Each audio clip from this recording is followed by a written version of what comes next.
تو مفتی صاحب جیسا کہ رمضان شریف چل رہا ہے تو میرے ناظرین کو آپ بتائیں گے روزے کی فضیلت، روزہ رکھنے کا طریقہ، روزے کے کیا فوائد ہیں، میرے ناظرین کو آپ بتائیے۔ جی بڑا اچھا سوال ہے۔ روزہ اس کو عربی زبان میں صوم کہتے ہیں۔ بالکل صوم کا معنی ہے رکنا، برداشت کرنا۔ جی روزہ ہوتا وہ ہے جو کھانے پینے اور نفسانی خواہشات سے رکنے کا نام روزہ ہے۔ جی یعنی بندہ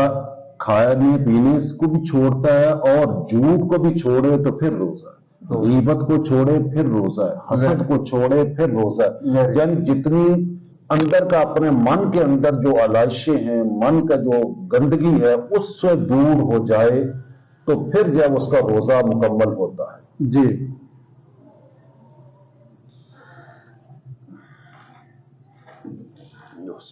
تو مفتی صاحب بہت سارے چھوٹے بچوں سے لے کر بزرگ تک جی ماشاءاللہ روزہ رکھتے ہیں، جی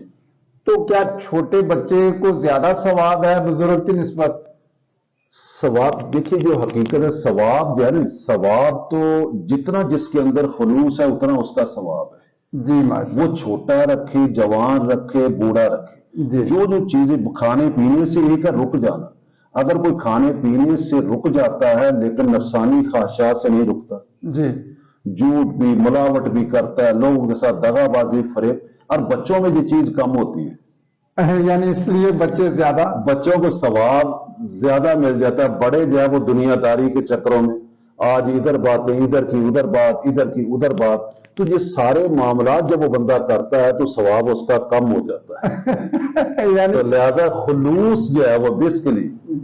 خلوص جس کے اندر ہے، اور جو ساری چیزوں کو، اسی نبی پاک صلی اللہ علیہ وآلہ وسلم نے ارشاد فرمایا کہ جس نے یہ برے کام، بری باتیں، نفسانی چیزوں کو نہ چھوڑا اور روزہ رکھا، فرمایا وہ بھوک پیاس کے علاوہ کچھ نہیں، اس کا صرف بھوکا پیاسا ہی رہنا ہے، وہ روزہ ہی نہیں ہے۔ یعنی اس میں ہر چیز سے پرہیز کرنا ضروری ہے، پھر روزہ ہے، ورنہ روزہ اس کے لیے صرف بھوک پیاس ہے۔ جو جھوٹ کو نہیں چھوڑتا اس کے لیے تو پھر بھوک پیاس ہے، اپنے پیٹ کو صبح سے شام تک بھوکا ہے، یعنی دنیا داری کو دکھانے کی بات ہے کہ میں نے روزہ رکھا ہے۔ لیکن کیونکہ یہ روزہ ایک چیز ایسی ہے کہ بندے کو خود کو پتا ہوتا ہے میں نے روزہ رکھا۔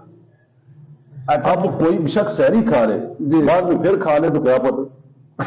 افطاری بھی ساتھ کرے، اور کئی ایسے بھی مزاحیہ لوگ ہوتے ہیں اور کئی جو افطاری نہیں چھوڑتے، افطاری بھی نہیں چھوڑتے اور روزہ بھی نہیں رکھتے، اور انہیں کہا جی روزہ نہیں رکھا، کہتے افطاری کا ثواب بھی جانے دیں، افطاری کا ثواب تو پورا کر لے۔ یعنی جو پیٹو ہے وہ ڈبل کھاتے ہیں، افطاری بھی کھاتے ہیں، پھر جب دن چڑھ جاتا ہے پھر کھاتے ہیں، اور پھر سارے افطاری کے بعد بھی، افطاری سے پہلے بھی بہت پہلے بیٹھے ہوتے ہیں، تو وہ صرف بھوک پیاس ہے، وہ ریاکاری ہے، اور یہ شرک میں آ جاتا ہے۔ جی جو بندہ خلوص کو چھوڑ دیتا ہے اور ریاکاری کرتا ہے، دکھاوے کے لیے کچھ کرتا ہے، جی وہ شرک میں آ جاتا ہے، اس کا ثواب نہیں بلکہ گناہ بہت زیادہ ہوتا چلا جاتا ہے۔ تو قاری صاحب آج کل پتہ لوگوں کا کیا ہے، کیونکہ آج کل تو ماشاءاللہ موسم ٹھیک ہے، تو گرمی میں لوگ کیا کرتے ہیں، ہائے ہائے میں مر گیا جی، مجھے بہت روزہ لگا ہوا ہے، ایسے روزے کا رکھنے کا کوئی فائدہ؟ روزہ میں بات کر رہا تھا آپ سے کہ روزہ کیونکہ انر سسٹم ہے، بندے کو اپنے آپ کو پتا ہے میرا روزہ ہے جی، اور اسی لیے اس کی جزا بھی اللہ رب العزت نے فرمایا روزے دار کو جزا میں خود دوں گا۔ سر اور ایک روایت میں ہے کہ میں اس کی جزا خود ہوں۔ جی، یعنی جب بندہ روزہ رکھتا ہے تو اس کے بارے میں حدیث پاک میں ہے کہ اللہ تبارک و تعالیٰ اس کو دو خوشیاں عطا فرماتا ہے۔ ایک جب وہ افطار کرتا ہے، اس اب بندے کو تو محسوس نہیں ہوتا، لیکن اللہ کے ہاں اس کا اجر اتنا لکھ دیا جاتا ہے، اتنا ہوتا ہے کہ وہ بندے کا اجر ہی اجر ہوتا ہے۔ اور دوسرا قیامت والے دن جب بندہ اللہ کے حضور روزے دار ہے، اس کی پیش تو اللہ تعالیٰ اپنا دیدار اس بندے کو نصیب فرماتا ہے۔ کیا بات ہے، یہ روزہ کیونکہ یہ اللہ کے تحفوں میں سے ایک تحفہ۔ تو بہت سارے مسلم حضرات بچوں سے لے کر بزرگوں تک، جیسے میں نے کہا جی روزہ رکھتے ہیں، تو روزہ رکھنے کے بنیادی اصول کیا ہے؟ روزہ رکھنے کا ایک تو یہ کہ ایک ظاہری جیسے بات کر رہے ہیں کہ صبح صادق سے لے کر غروب آفتاب تک کھانے پینے اور نفسانی خواہشات سے رکنے کا نام روزہ اب چھوٹا ہو بڑا ہو ان چیزوں سے بچے گا